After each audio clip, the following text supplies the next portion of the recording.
Welcome on into 19 on the Clock, your Tri-State High School and College Sports podcast. I'm your host, Brad Pushkar. Joining me, as always, is my co-host, Jackson McCarty. Jackson, how are we doing this fine Wednesday? We're doing great, Brad. We're doing great. We are almost to the point, and I believe that, definitely, this is the last week where we're going to see any local teams playing each other at the high school football season. Yes. So that is putting a damper on my mood. Hurting the heart a little bit. Sounds like we're about to have to start that roughly 35-week process where I just complain that football's not around. We're getting pretty close. You've got a couple more weeks, man. I know. But we're getting closer is the point and the problem. We actually we share. No, never mind. I was about to say we share a field. We don't share a field because I was thinking that one of these massive games that I get to talk about took stage at Nippert, but it's actually going to go to Paycor. Correct. That is a very exciting. I mean, this is a great weekend because you're going to have a game at Paycor. Mm-hmm. We've got a game at Nippert. We not only we have a game at Nippert, we've got big noon Saturday at Nippert. Yep. Game at the Horseshoe. Mm-hmm. Game at Paycor Sunday. Game at Paycor. FC's playing Messi. FC's playing Inter Miami. That's going to be a great match as the playoffs continue to go on there for FC. And Jeff Birding is going to be coming in on Friday morning, talk with us. To be a sports fan in Cincinnati this weekend is a blessing. It's a great sports weekend for the city of Cincinnati, and really, I'd argue the state of Ohio, even if it's just in here. You know what? That's fair. Boom. I'll take that. But I was going to say, more importantly, you have these regional matchups coming through in the high school playoffs, and we thought last week. We'll just go ahead, cats out of the bag here. Yeah. We got Elder versus St. X heading to Paycor. Yes, I know we had talked about Moeller, St. X, and it being at the University of Dayton, and how much you were like, bring it back down here. I think that this is a fantastic. Love this. I love when high schools get the opportunity to play in a stadium that is or an arena that is something that not those kids are not always going to get to play in right. the future.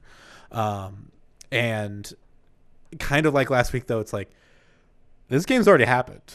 Mm-hmm. So we can do a little bit more deductive reasoning about what's going to happen moving forward here. Absolutely. Yeah, we can center what we've already seen from these two teams. There's been a lot of growth, especially I would say on St. X's side. I think that they've figured out who they are a lot more. But you're right. There's a history. There's a paper trail to follow here. When I woke up on Saturday morning, I think it was the Cincinnati subreddit I was looking at. They had a video of St. X fans, students storming the field after the game, and I was like, "Good for you, good for you guys." Well, and then the Elder Princeton game was. It was crazy too. The game of the year. Yeah, like it was. I was there for the first half. Mm-hmm. We had weird scheduling thing. I wish I would have been there for the second half. But I was also going to Beechwood, who started at 7:30. Ended up screwing it up both ways. But got to Beechwood, they were up 42-0 at half. Left with Princeton up like 17-0 against Elder. Both of those things, the chaos that ensued in that Princeton game, I just could not wrap my head around. But it's one of those things that, like, Elder has been so steadfast in being a dominant program this year, but we still don't really ever – it still comes into question, it feels like, every week, I guess is what I'm trying to say.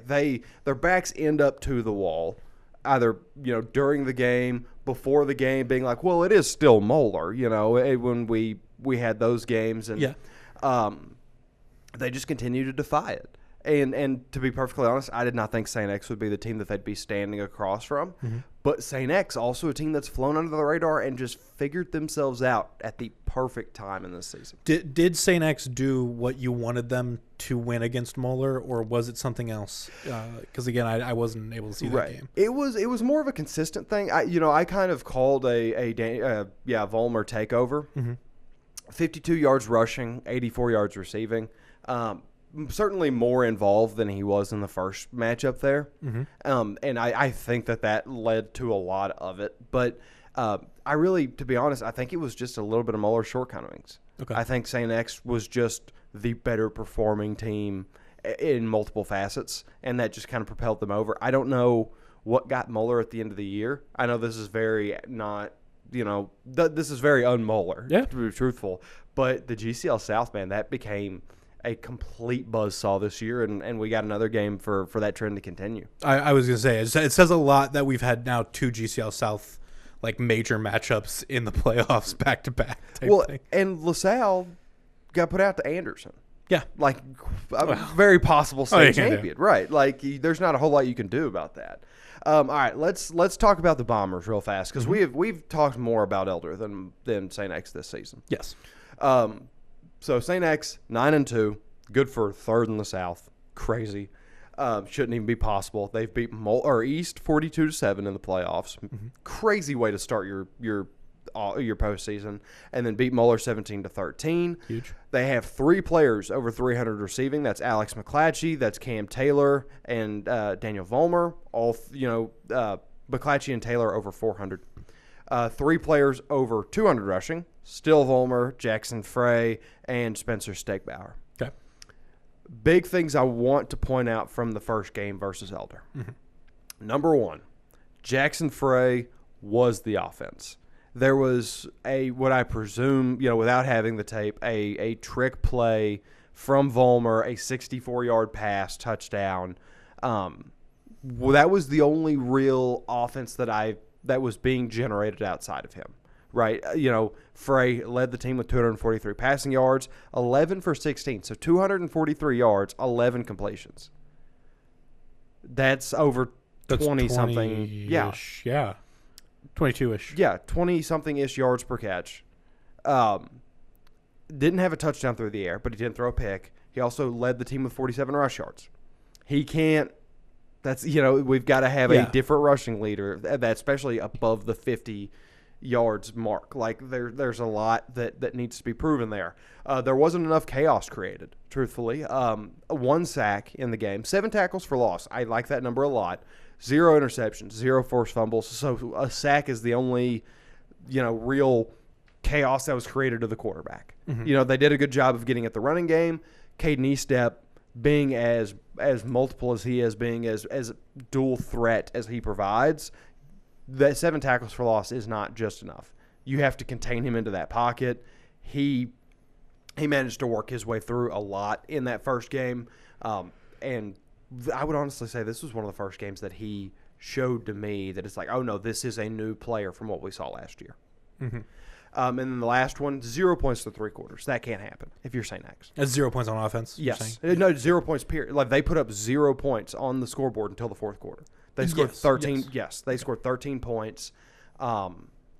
In the fourth quarter was too far gone at that point. Yeah. Elder, it was a 7 and then a 6 and then a 7. I only asked that clarification because I was wait, was there no points scored? And then I see what you're both saying. of them scored everything in the fourth? Yeah, you're good. St. X just, did not. The engine did not start until the fourth quarter. Can't happen. But. We've got notes both ways. Quickly, Elder 12-0 beat Fairfield 27-7, and then Princeton 32-30. Again, people calling that the game of the year. Beat St. X 23-13 earlier this year. Some impressive defensive numbers: 23 sacks as a unit, 11 interceptions as a unit. Mentioned Caden Estep, and how I said he's very multiple. He was very capable of doing a little bit of everything. He was uber efficient in this contest. 18 for 21, 205 passing yards, a touchdown, no interceptions. Also picked up 61 on the ground. So lower passing yards, better completion rate, had a touchdown, had more rush yards than Jackson Frey across the sideline. Won pretty much every category that you care to win there. Healthy balance on the ground, mentioned that 61, but Caden Estep also had, or not Caden Estep, but Tommy Becker also had 87 rush yards, 5.4 yards per carry, 1 touchdown. It was such a weird box score to look at for me, and weird to go back and watch the highlights of it, because we've come to know St. X as 3 Division I linebackers patrolling through, and you really just don't ever feel like the run game is going to be something that it's oh no, that worked pretty much every time. The running game for Elder was uncomfortable. That's the only way I would know to describe it. It's comfortable. Yeah. Yeah, that it just kind of flowed. Yeah. It feels like, rather than like it wasn't major bursts, but it was just kind of moving. And it very clearly helped out in the pass game because he missed three of 21 of his passes. Yeah. So, like, you know, there was this syncopation that was going on for Elder that if they can replicate that, I think this game's over before it starts, to be truthful with you. Yeah. Yeah, I mean, when I look at this stuff, it's the question mark to me comes from both sides defensively. Yes. Because Elder, you know, had a pretty modest, we'll call it, you could also maybe call it unimpressive, defensive totals, 2 sacks, 4 tackles for loss, a forced fumble, a pick. Alex Dugan was the 2 sacks. Yeah. So you remove him from the game, and what do you have? And it's like you have 1 sack on the other side, 7 tackles for loss. It becomes just a game of offenses then if you're not creating that chaos, if you're not creating those disruptions on defense. Which is weird because I would say that I trust St. X's offense more at this point in the year. You think so? Yeah, I think Vollmer is incredibly talented. I like Jackson Frey more as a pure passer. Is it? Do you think that Elder has somewhat plateaued while St. X was slowly rising through the year? I think, yeah, I think that's fair. I think that St. X figured out who they were going to be after that Moeller game, after the first Moeller game. Okay. I think once they lost, because they played Elder, then they played Moeller. Yeah. And I think after they lost that game, they were like, okay, well, this is very clearly not how we wanted this to go. How do we reevaluate? Yeah. What do we change? What do we, where do we need to grow and multiply? And they did. And they found, I think that a lot of that has become more reliant in Vollmer on the ground. But, yeah, if it comes down to just offense, and I'm going to be truthful with you. I'm taking St. X in this game. Okay. Because on paper, it makes way more sense to me. Jackson Frey, like I said, no disrespect to Caden Estep at all. I think that the balance that St. X's offense has achieved, it makes me feel better. And I feel like I can trust it more on a week-to-week basis. St. X's defense, loaded with talent. One of Elder's top players, I believe Alex Dugan, got hurt in the Princeton game. I'm almost positive he's out. Okay. That is something that it would be an important thing to let me know before I make a pick. I just now realized, because, yeah, there was – hold on. I'm working on this because I know that young man was walking around in a sling. Yeah, it was Alex Dugan. Okay. So Alex Dugan, the 2 sacks that provided on Elder's defense, out. But he went out early against Princeton. They built that lead, and then Elder rallied right back into it. So they obviously have some resilience to them. Yeah, and he did tweet that he's going to be out for the remainder of the football and basketball season. So. Yeah. Then they've still got, Derek Aron and, plenty of talent on that defense. But Dugan being out is tough. That is a very tough loss. I'll say this. Okay. I'll be very honest. I'm a little biased because the TMP when we do our shows, Matt, on my TMP, Matt has as an Elder grad. We have that Elder connect. I give him a little. Yeah, let's go Panthers. Absolutely, every now and then. And I like to be able to tell him that Elder's going to win games. And you know what, like, a great guy. This has been such a great season for Elder. I don't want it to end. Mm-hmm. No, totally. But I do worry that you're right with the fact that the defense just, I don't know if it'll be there without Dugan. So I'm going to also take St. X here. Okay. Where I think that they have figured out where they needed to be, that it just took them a little bit in the middle of the year to figure that out. I think that's probably the best case scenario for Elder on this. Because if we split, it's a balance thing, but now it's like a they can just come prove us wrong. Yeah, absolutely. And while we still give credit to St. X, who has done a fantastic job of turning the ship around. So how I was like, we're running out of time to see teams in the tri-state play each other. Yeah. That's the end of the time. Yeah. Because every other game that we'll be covering. throughout the tri-state this week is, random team versus home team, right? Sure. And so for the sake of the podcast, I wanted to get games that I knew we were going to have on the FQ. Okay. Games that I knew we were sending somebody to. Went ahead because Middletown has become a team that exists in this weird bubble on this podcast where it was like they played really, really, really good and finished their season by beating Princeton. And, kind of on top of the world. They're still alive in this bracket, but it hasn't really translated to me showing them much love. So I wanted to make sure to get them in here because they were such a strange case of football, truthfully, throughout the year. So Middletown, the Middies, one of the top mascot names in the tri-state, in my opinion, just because it is so very interesting. It's that, and I really like the saying together Lloyd Juggernauts. Yes. Yes. It's there's just something about that string where it's like, hey, that's Lloyd. He's a juggernaut. No, that rules. It does. It's just juggernauts in general. That's such a confident name to have. Spoiler alert as to who our third football game is. But what was it because I looked at it? Right. Yes, but also, I like that name. Bluebirds also underrated for Highlands. That's great. Yeah. That's elite. You don't see those. Sorry, this is about the Middies. And I just went on a thing about how I haven't given them enough respect, and then I proceeded to give me your top 5 mascots in the tri-state. Middies, Juggernauts, Raptors. Yeah, Raptors rules. The Kings Knights. Kings Knights is solid. I actually like Mason Comets too. Yeah, Comets does rule. No, there's not enough Comets out there. Haley's.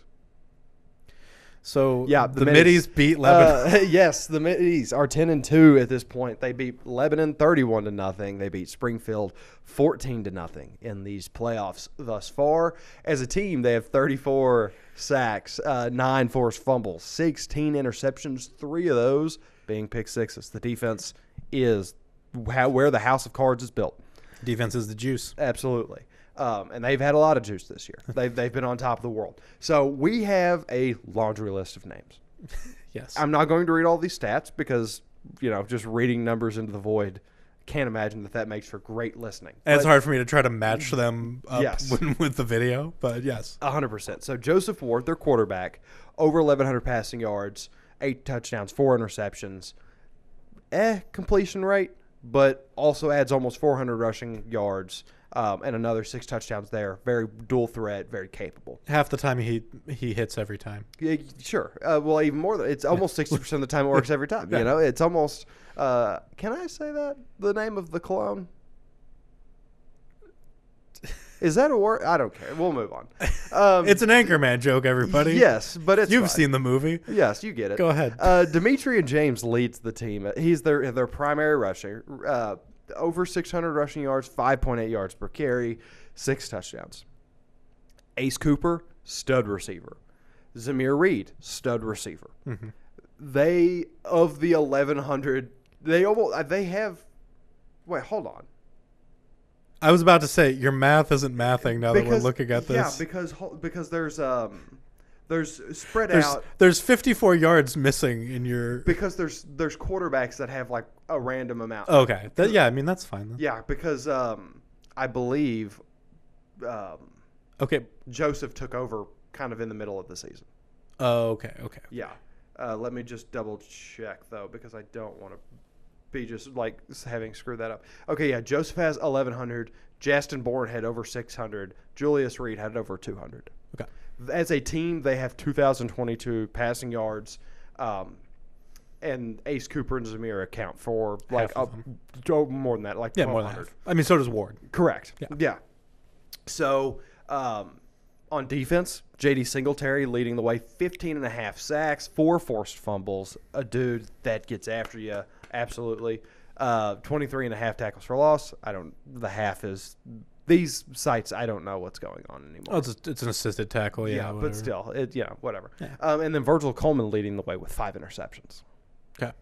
Yeah, they have their pillars on defense, especially from what I've noticed, where it's like this is the guy, but then there's supplementary around it. Because as a team, it's 34 sacks. JD's got 15 of them. But that that still leaves 19 sacks to be distributed across the remainder of the defense. 16 interceptions. Virgil has 5 of them. That's still 11 picks from his supporting cast. So plenty of talent coming out from that team right there. Yeah.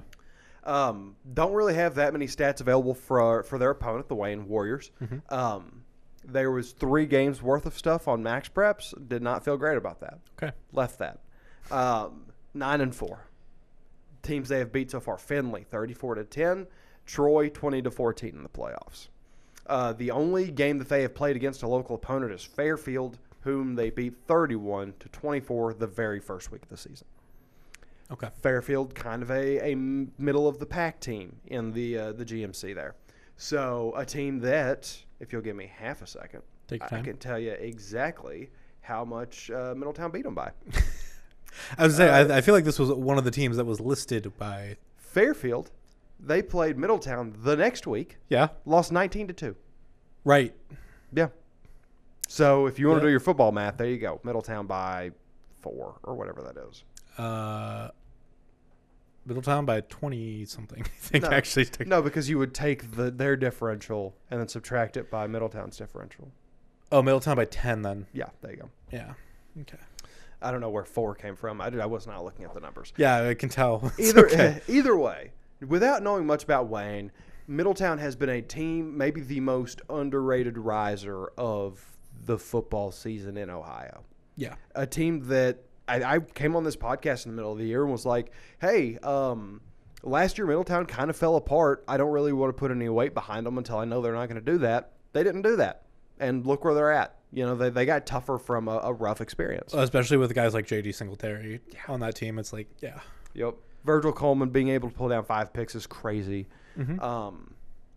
Ace Cooper is like a legitimate recruitable stud receiver. I don't know as much about Zamir Reed, but Ace Cooper was with, I want to say Taylor, but I almost don't want to say that. He transferred to Middletown this offseason. From? I think Taylor, but Okay. I'll double check that. It gets a little confusing. We have a lot of players. Yeah.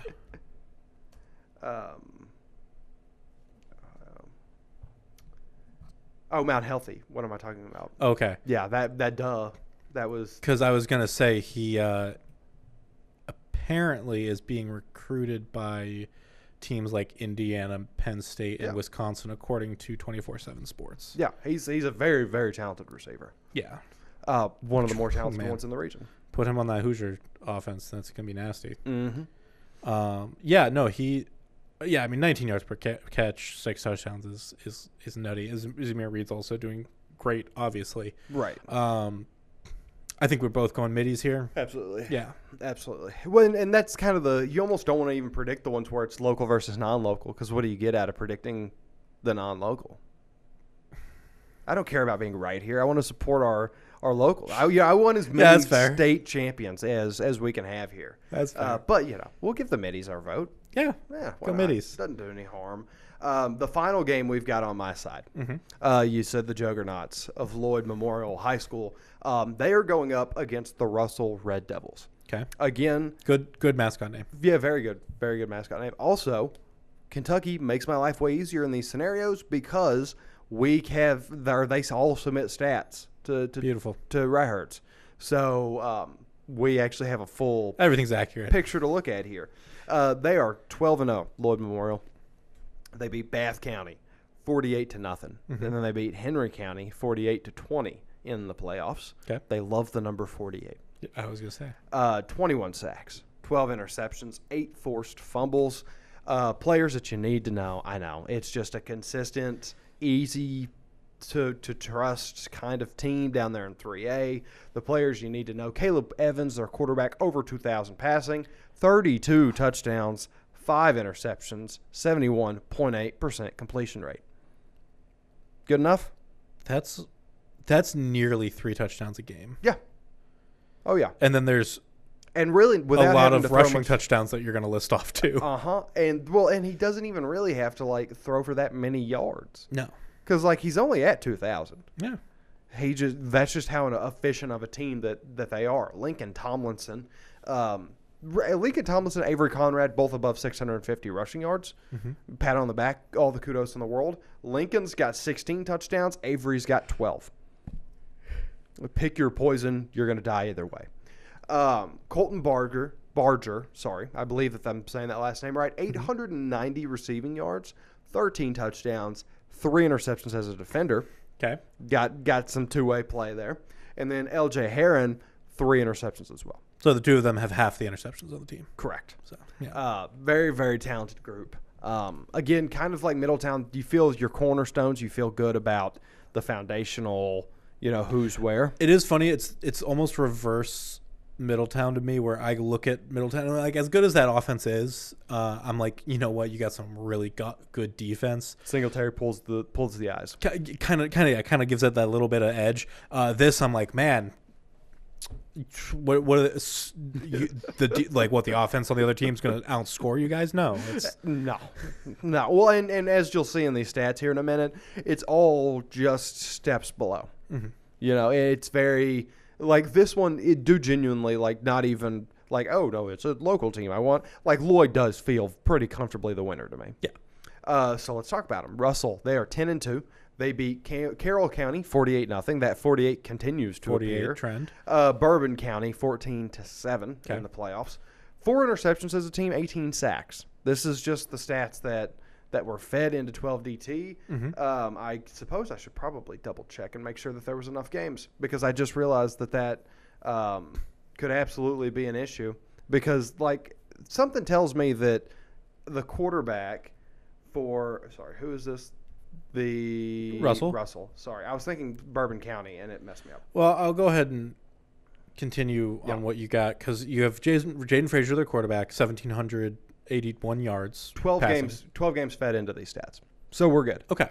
I thought that whatever. But yes, 21 touchdowns, 2 interceptions. That's very solid work. Consistent dude, but still lower pass totals, significantly lower touchdowns. Also lower interceptions, though. Yeah. But like the ratio there is pretty immense. Caden Benj something, 443 rushing, 11 touchdowns. Not bad. But there's 2 running backs that have more than that on the other side. Yes. Simple fact. Caden and Jaden Pennington.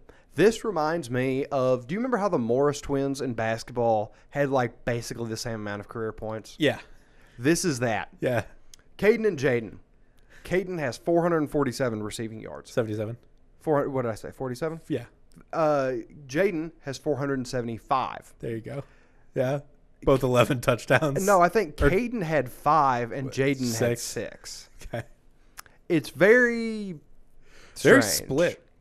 Perfectly split. It's kind of freaking me out. Kind of Thanos level. It feels like a like some kind of spell. You know what I mean? Like if I can't think of the word that I'm looking for. A spell or a curse? Well, it'd be a curse on the opposition. So like if fair. it's traveling with them, I would presume it's a spell. Okay. It's very, I don't know. It's scary. Like, what do you mean they have almost the same amount of receiving yards and are 1 touchdown different? Like, that shouldn't even, like, are they doing that on purpose? Is the quarterback going, well, it was Caden's turn last time. Let's get Jaden in. Hold on. I've got this team's stats up. Let me tell you how you're receiving. Yeah, Caden's got 20 catches. Jaden's got 18. It's weirding me out. I like it. I don't. Hey. Jaden missed a game. Okay. But Caden didn't.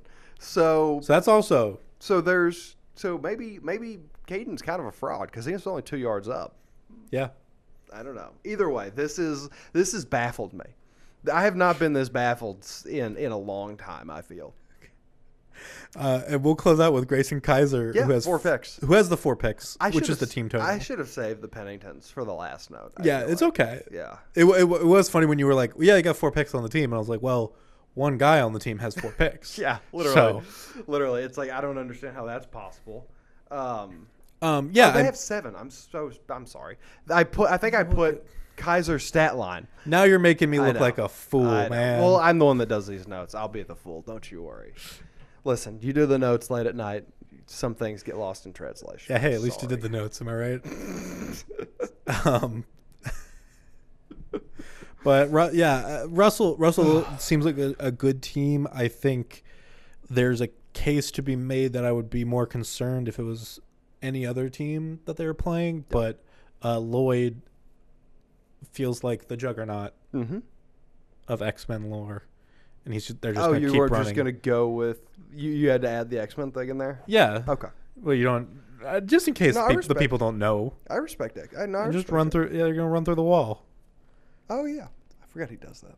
Yeah, because everybody tried to forget X-Men 3. Are we going to turn this... Let's turn this into a movie podcast. Don't tempt me. But yeah, we'll give Lloyd the ceremonial pick here. They look like peace. Looks like middies. Again, I think if you got nothing going on Friday, go down to Paycor. Yeah, that's gonna be a fun game. Yeah, them selling out Mason in like 3 hours is still so fascinating to me. I'm not surprised, but yeah, I'm glad. Right. Yeah, just to sell that out that fast for everybody to be like, hey, we can't even buy tickets anymore. Like, what's going on, bro? Okay, because you go to these games, and I have to ask this question: are the marching bands traveling with these teams? Mm-hmm. Good. Yeah, usually. Good. Well, I only asked that because when I was in high school, our state season in marching band ended at basically like Halloween. Okay. I think it was like semi-state was like the weekend before Halloween, and then state would be the weekend of Halloween. Mm-hmm. So to keep going into November, like a lot of times we were just like, oh, we're done with marching band, and we wouldn't go and play at games. It was also like our school didn't really get that far anyway. And so it was one of those things where I was like, man, I hope that both teams have their marching bands like on the sidelines in the stands or whatever at Paycor, because that's what it's all about. I'm sure there's some schools that don't anymore, but like the GCL South does. Good. Like they keep their bands around for, I think, until state finals. Like, and those also might not be the traditional marching bands, like the competitive marching bands like I'm thinking of. Right.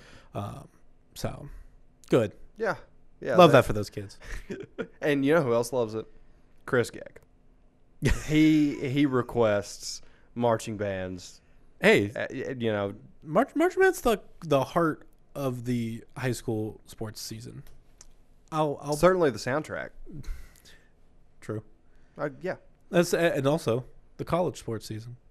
In the college sports video game, because they play only marching band recordings, which is the best part. Dude, it is funny because growing up playing that game so much, like you just have random themes playing all the time, and I didn't always like register what the school was, so I know like 70% of like college fight songs, just don't know whose fight song it is. You just start playing it, I'm like, oh yeah, like da, da, da, da, da, da. Well, yeah, but now you can't even play the new ones without hearing like radio music. Yeah. Because they do like espresso and things like that on the new one. Game is gone. At least it's not in the stadium when you're playing the game. Listen, game's gone. You know who else is gone? DeQuan Finn. DeQuan Finn has left the Miami Redhawks. That was part of Chuck Martin's press conference recently. The direct quote was, DeQuan is moving on. We had 11 good months with him. DeQuan did some awesome things. He's an awesome young man. And at this point, he's going to move on and get ready, apparently, to try and play at the professional level. Miami is playing at Buffalo tonight as we record this, so that game will already be done. I will go ahead and just throw the score up here right now on the video version of this podcast so that you can check that out. Miami did lose to Toledo last week because we're in that kind of time where it's going to be, let's reflect on what happened the week before with Miami. Right. Miami did lose to Toledo 24-3. Pretty bad loss. It was one of those things where I think we had said originally, like, you can't lose to Toledo and Buffalo if you still want to make the MAC championship. As much as I don't think that DeQuan Finn was like the perfect quarterback for Miami this year, I do think him leaving does leave a little bit more to be desired. I wouldn't be surprised if Miami does lose to Buffalo, but then is able to beat Ball State. Yeah. So I could still see them getting in a bowl. I don't see them getting into a MAC championship. It's just a total punt on the season before you're punting on third down. Mm-hmm. It's like, I understand that you're protecting your own interests, and ultimately you can't ask much more from collegiate athletes than to make sure that their lives are going to be handled. Mm-hmm. I don't think leaving this program 2 games before the end of the year is going to be the difference in a 6-year quarterback making it to the NFL. 7th-year quarterback making it to the NFL or the UFL or the CF. You pick your level there. I just don't think that that's going to be the difference. And if anything, I would think that it probably hurts his stock more because he just abandoned his team with 2 games left to go. Yeah. Truthfully, I'm not, I don't even want to go out and say that it was a harsh exit. Coach Martin seemed okay with it. He kept calling him an awesome young man. Like, I don't think it was contentious. But DeQuan had such a history with the MAC. Chuck Martin had said originally, I think he tried to recruit him before he originally committed to go to Toledo. Mm-hmm. And, I also think that he's just the kind of coach that's going to be like, you know what? Go live, as long as you go and live the best life you can, I'm not going to fault you for that type thing. Yeah. So I just, you can't really call it contentious, but it certainly is head scratching. Yeah. But so after that, we got big noon. We do. We've got a big noon. The largest noon. This Saturday. Ohio State hosting Rutgers. Mm-hmm. Huge. Plural. Multiple Rutger. Again, so I'll say this. Rutgers has turned things around since they were the butt of the Big Ten, like the butt of the joke of the Big Ten. Mm-hmm. I'm genuinely impressed with what has become of that program in the last few years. That I don't think that they are going to cause Ohio State trouble, but I do think it's not going to be a team that beats itself like they used to against Ohio State, and then Ohio State can kind of just be like, yeah, we're just going to toss that down the field there. Yeah, this is still going to be a really lopsided game. Yes. But whenever I was in my younger years, to divert very quickly, okay, I really struggled to remember the difference between Rutgers and Richmond, the Spiders. Because I think they also have a pretty similar color scheme. No. What? I don't think so. What is Richmond's color scheme? I thought they're blue. Hold on. Yeah, tell me. Because it's... Well, they are red and blue. Yeah. So I was like, I think that just that red was sticking out to me. I was just like, I don't know. The Rutgers Spiders, is that who that is? Anymore. And maybe it's just because I've grown up. Rutgers has actually become a thing. Like on basketball with Harper and Ace Bailey. Whenever they actually landed those kids, that meant something to that program. The football program has started figuring. You look like you are rather perturbed. Sorry, I was looking at the spider mascot, and I'm just like, why does it have so many arms? I know it's a spider, but it just bothered me for a moment. You looked rather perturbed. Yeah, and then there was also just like a photo of the spider. I was like, I just go away. No, yes, you are right that Rutgers has. Yeah. You had Ace Bailey and Harper last year. Rutgers which I do think last year said a lot about the program in a bad way, though, because you had 2 guys who were like first-round draft picks in the NBA draft. Correct. And they didn't even make the NCAA tournament. But they're at least still a thing. Yes. Being nothing is so much worse than being a meme. I will burn myself right now, and it's similar to how Purdue had one of the longest-running NFL draft streaks, where they had a player go to the draft every year, despite being a 2-10 program or whatever, right, type thing. It is something to be said of, hey, we can always turn out good talent even if we're not winning the conference. Was this like the Rondell, the David Bell, No, this was before that, man. Okay. This was before because I know it continued my junior year when I was reporting on the team, and so there's just always been guys. I mean, it's not that everyone was a Drew Brees, Ryan Kerrigan, argument, not like Rondale Moore type thing. But like, yeah, George Karlaftis. Yeah, there you go. Would have been the next one that I should have mentioned. Yeah, like there was always just like somebody who's really good that would because you didn't have the transfer portal, you didn't have the money moving around like it did. You'd have somebody who was really good that would stay with the program for all 4 years and then end up getting picked up. Fair. Because like I think Dylan Thieneman would have been that this year, but he's at Oregon now, stuff like that. So. But yeah, getting back to Ohio State, I mean, again, we've been saying it all year. They're nuts. We're not really talking about them anymore. They have the number one offense. I'm very interested to see. I could see this game going a little loose in the first half, maybe, because Ohio State. It is. I can see Ohio State looking ahead to Michigan more than this Rutgers, or more than like looking ahead past Michigan, if that makes sense. Yeah, absolutely. They have to, like, they are locked in on that Michigan game. Yes, they have to be. They have to be. And if Day is not locking them in, then yeah, I actually do agree. Like, fire him. Yeah. But just, man, you just can't look this good and get to that. No, but the problem is that Michigan is actually not that bad this year. They're not. Bryce is just such a weird. It's just a weird coin flip type thing. And we'll go more into this next week when we actually preview the game that it would be at hand. We're just excited to talk about Ohio State in a competitive matchup. Yeah, that's all it is. I am so hopeful that Ohio State wins because Indiana's going to win against Purdue. Yes, they're going to be 12-0. Yes. The idea of a 12-0 Indiana versus a 12-0 Ohio State in the Big Ten championship feels so fun. Oh yeah, so much fun. Especially because it's like they've managed to kind of play the other portions of the conference that the other ones didn't.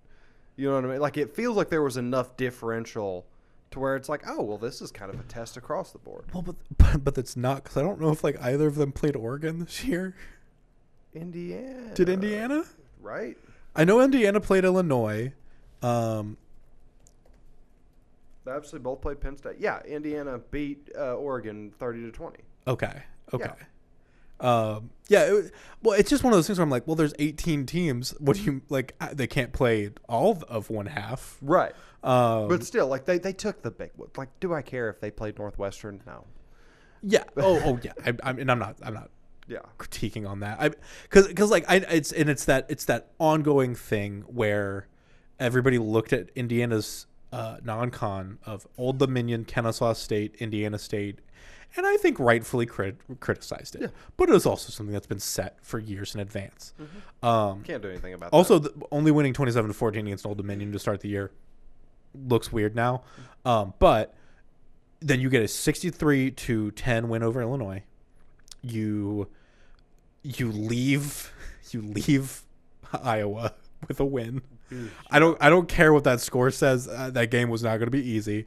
You beat Oregon 30-20, and then you start crushing every team that you should crush, except arguably Penn State 27-24, which was the tightest one. Penn State is still such a talented team that like I struggle to be like to rule them out. Right? Like too much talent. I legitimately see this their next Indiana's next game against Purdue to be like a 40 to 50 something to like 10. Mm-hmm. I can see Purdue getting one touchdown. Ohio State, I think, does something similar to Rutgers this week, and then they're going to have the tough test of Michigan. Yes. So, but yeah, that game is at noon on FOX19. Mm-hmm. You can watch Big Noon Saturday leading up to it and all that fun coverage. And then you wait till that night because Big Noon Saturday is at Nippert Stadium. Correct. To lead into the 8 p.m. game of UC hosting the BYU Cougars. Dave Portnoy's trying pizzas. Yep. do you have a pizza you want him to try? Tagliam. Okay. Love Tagliam. I know one of our coworkers, her husband follows Portnoy pretty closely, and I've seen him say like St. Francis of a pizza is probably the one that Portnoy would like the most too. Yeah. And I'm on board with that. Yeah. Yeah. you know. Yeah, I'm sure he'll knock out a few of them. Either way. And I mean, I would kind of hope he get. I hope they like bring him La Rosas to try at the stadium or something like that too. You know? Yeah. No free ads, but but it's Cincinnati staple. Right. Yeah, it's just hard to do the reviews on a chain. Oh no, I totally agree with that. It's just one of those things where it's like it's a chain, but it's Cincinnati's chain. Correct. It's like Skyline. It's like talking about Skyline and Gold Star, right? You know, stuff like that. So, UC, man, we were so high, we were so high on that team, and I'm still high on that team. Love that team. Go Bearcats. I am genuinely sometimes concerned about the defense at this point. Yeah, and I think that is where they are lacking. The offense is still great. Sorsby is still making a case for take him in the draft. Yes. Like first, second, third round. Yes. Because I don't know what probably like NFL teams need right now. Probably like third ish. Yeah, I'd probably put him in that. He's still a developmental guy. Like you do have to make it. He has to find his temperament. I don't want to. I'm not saying this because I think they are on the same level, but kind of in that Shook range. Yeah. From last year when the Saints. Well, yeah. The problem is Shook had a 5-star next to his name. Like that got him. Sure. That got him there. Yeah. Was that scouts saw his talent whenever he was 17, and they were like, "Oh, well, he must still have that." Yes. Whereas Sorsby is much more of a.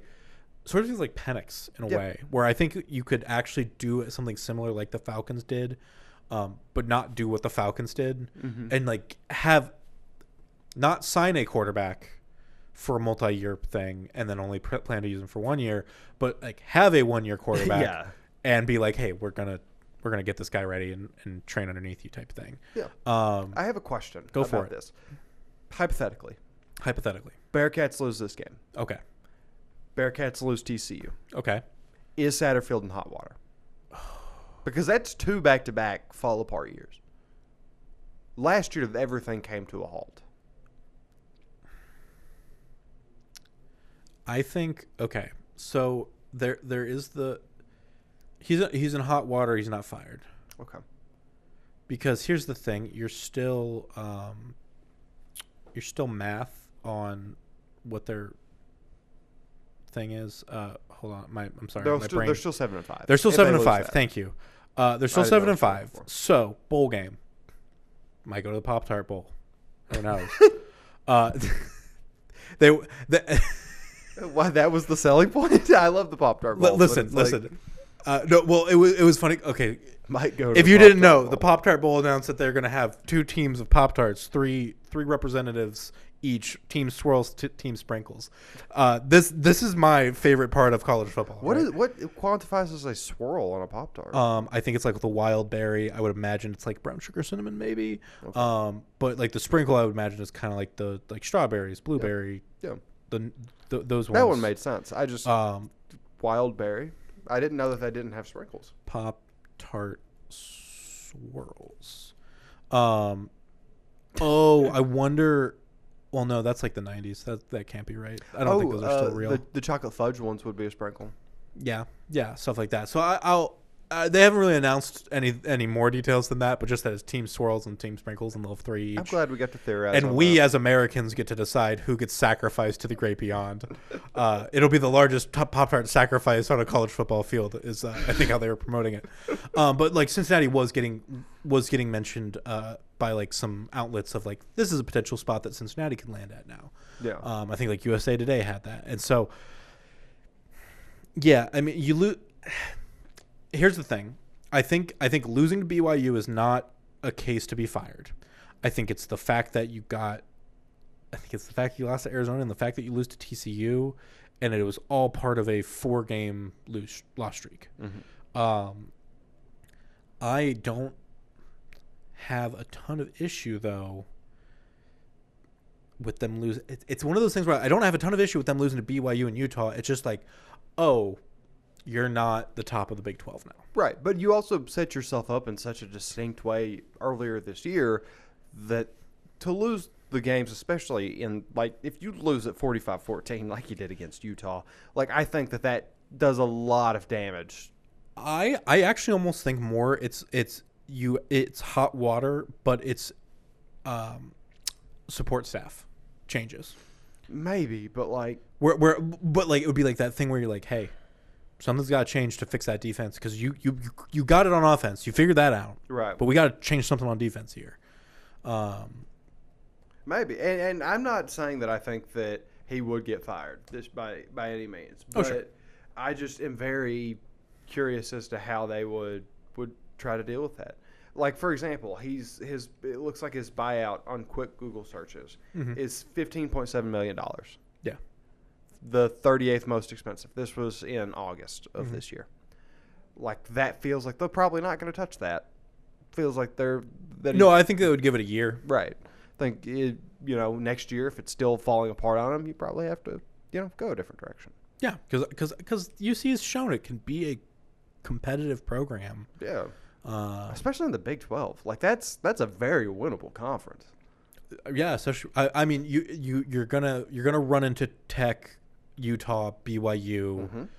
I'd be curious to see what Oklahoma State becomes again. Kansas State's consistent. But there hasn't been like Iowa State's consistent as well. But there's not a true one. There's not a Texas Oklahoma like they used to have. Right. There's not a Tech is rising for sure. And they've invested a lot of money. Yeah. But I'm not ready to call them the undisputed one of that. No, it's going to be a consistent spending over time type thing. Yeah. But yeah, I mean, key thing for UC is going to be figuring out the defense. If you can stop that BYU offense from moving, like Bear Bachmeier and company. Yeah, BYU's like not, because Texas Tech game against BYU, was it last week or 2 weeks ago? Time is an enigma. 2 weeks ago. When I was watching it, I'm like, okay, so like both sides are kind of like getting frisky, but it finally came to a point where Tech just locked down that offense with their defense, and I was kind of like, okay, yeah, they figured this out. Yeah.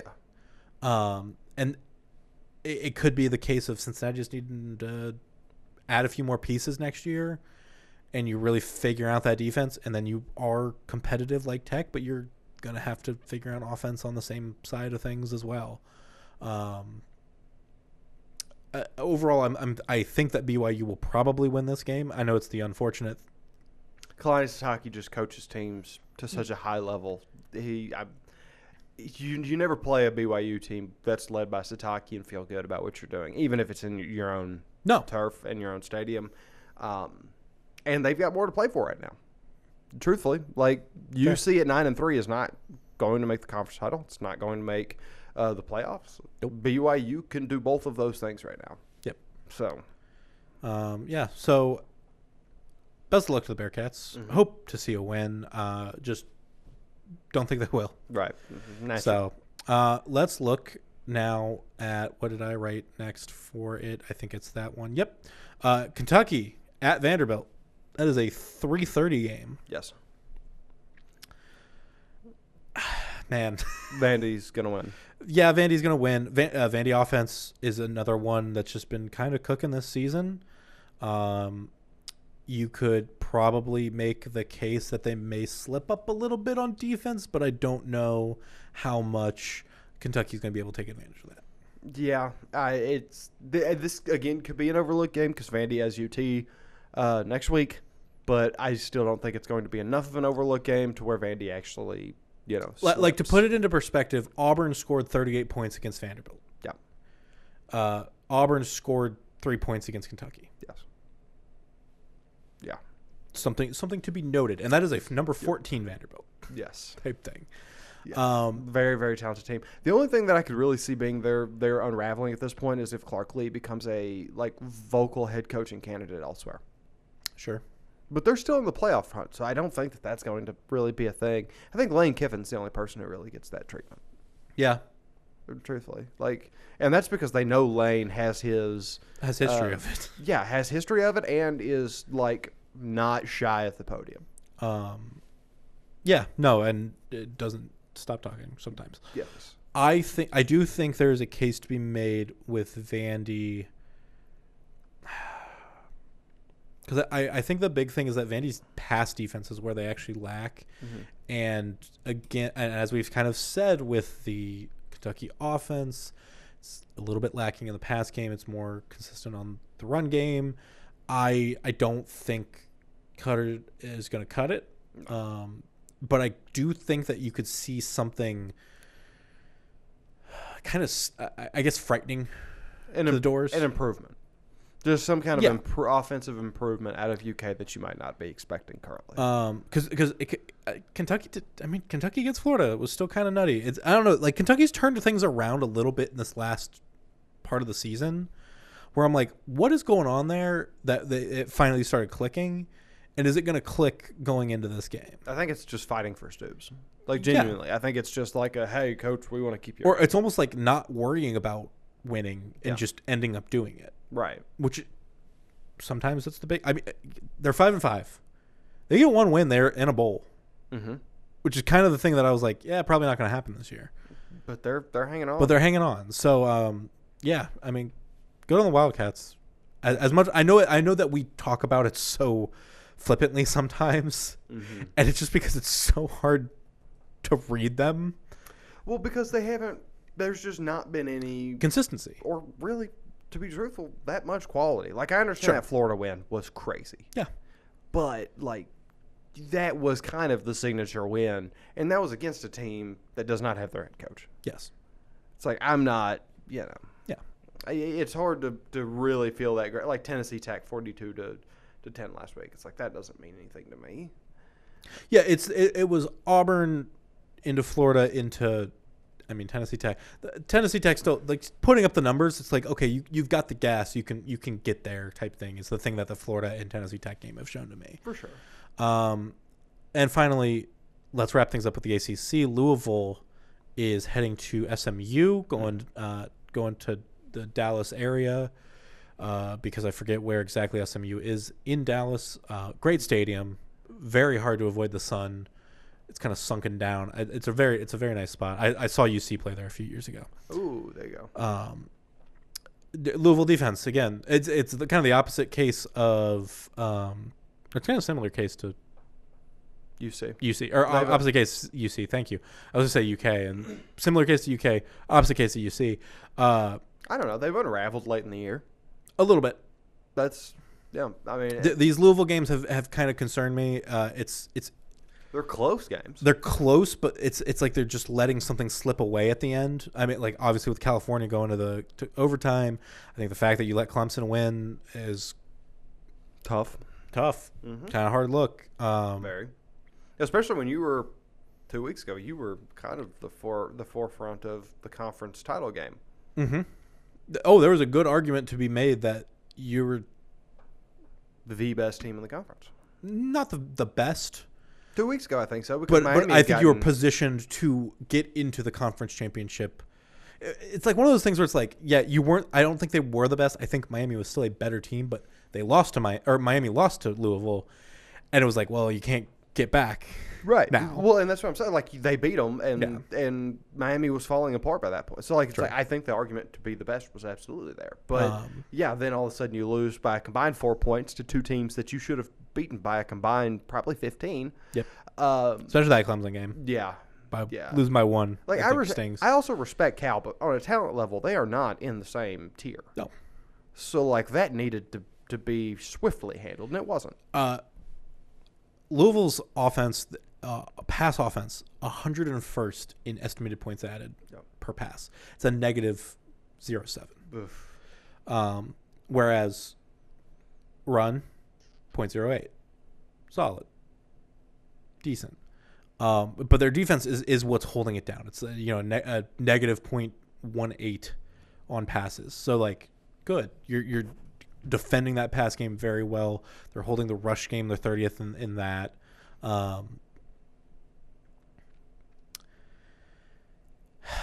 I could see them getting something off the ground against the SMU defense. I think there's a chance that they could make something start moving a little bit, but I think if anything, it's going to be they're going to keep SMU from scoring. Would be their way to victory in this game. And I still just don't trust that, truthfully. I know. SMU's just too structurally sound of a team. Yeah. I think that this is an SMU win, both directions here. I think if Louisville wouldn't have come unraveled in these past couple, but I think that that the damage is done. I'll say this: if Louisville loses this game to SMU, I'm going to be very interested to see what happens with the UK game. I think that I think no, only because I think that this is their chance to kind of get their head right, and come out and be like, no, we're going to make this click finally. Yeah. If they don't, it's like, what have they been doing, and like what is falling apart on the inside, that I think a team that has nothing to lose in the Wildcats could legitimately make a scary finale for them. Maybe. Because it's a lot of the case of the Yips right now. Again, combined 4 points. Yeah. Like, if SMU beats them by a touchdown, I don't know that like is their mental unraveling. But, I guess But if SMU beats them by 2? Right. Yeah, then it's like, oh, well, we just can't finish anymore. We're just done. Okay. Yeah. Interested to see how that one unfolds. But yeah, that is that. I did want to make a mention for college volleyball side of things. The Kentucky Wildcats are your SEC regular season champions again. That includes Brooke Bultema, a St. Ursula grad, who's on that team. You can go back and find my interview with her from earlier this year in our list of episodes. They are the number one seed in the SEC tournament. I legitimately think that they will be hosting. I could see them being a 1 seed. I've seen a lot of projections having them be in a Midwest region where they're the 1 seed. Louisville is the 2 seed. And I think Purdue is the 3 seed. And then it would also include teams like Xavier. NKU was included that one as well. I think it'd be very fun to see a lot of local teams, local area teams, be competing in that NCAA tournament this year. Yeah, it's kind of a tri-state brawl. Yeah. Be a really fun time. Plus then it's less travel time. Yeah, exactly. But yeah, and it would be at Lexington. I wonder if I don't know how they have things set up there. I wonder if Rupp could be the host site, because they do play at Historic Memorial Coliseum instead. But maybe. Yeah, that'll be interesting to follow and watch along with. And maybe we'll we can do our bracket again this year. Oh, there you go. I'll make you do that. That'll be fun. Perfect. But that is all that we have for this week, because we love a bracket here, and we'll talk about the college football playoff as well once we get to that. But next week is rivalry week. Next week is more high school playoffs. We're gonna have St. Exeter Elder to talk about no matter what. Absolutely. So. Absolutely. We got a lot of great stuff coming up. Of course, you can subscribe on your favorite podcast app for the FOX19 NOW sports feed. You get us on Thursdays. You get Gold Standard on Fridays. And then don't forget Bengals Now on Wednesday nights. Except the next one's going to be a Monday night, I believe, because it's a Thursday game. Yes. Head on down to Newport of the Levee at 7. Cool. I still remember the time. Well, 6. It's 6 this week, and I don't know if the time has changed. It should just be 6 next week. Plan on 6. Yes. Well, because I remember what you're talking about. We had to move one back to T. Higgins. T had to move back. Yes. But yeah, everything else is at 6. Normally at 6. They're at 6. They're great. Yes. Go down, see them all. Meet and if the you players. can't head down there, you can always watch it the next day at 11:30 and on Fridays at 2. Yes. 11:30 at night. 11:30 at night. Yes. 11:30 p.m. And then on our website. And on the website. There's so many ways you can get to it. I don't know how you haven't found it by now. The Roku app too. Yes. I accidentally stumble into on it. FOX19 Plus. I'll be like making a Kroger order, and then I stumble into, and I'm now all of a sudden I'm watching Bengals Now. There's so many different pathways of finding this video. The Kroger app. Yeah. You'd be surprised. You always do surprise me, Jackson, and that is all that we have for this week. So we will see you next time. Have a good one.